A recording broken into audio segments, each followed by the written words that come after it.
know, this is shamrocks, scarecrows and arrows. We gotta live with the microphone and say, this is our family coming out. Say chimpo inangka lungsit na kalungsit na kim thu cheng ho kamil ti pui namme paina oh mel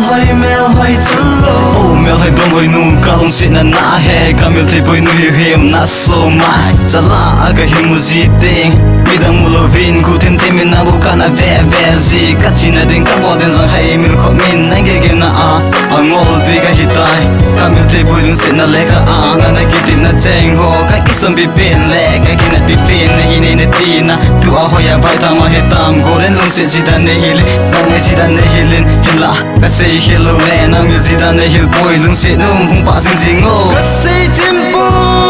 inangka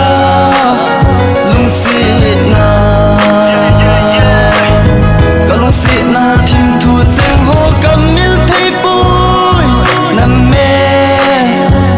hoina oh mel hoi chulo wa sing in gar silung loya lung se tim thu in a lol cheng na se lung o melo zeno ka tau na cheng sang thi min tim thu lol cheng melo zeno lung tu mol so na ding min Halloween ana pong da singin kakinat na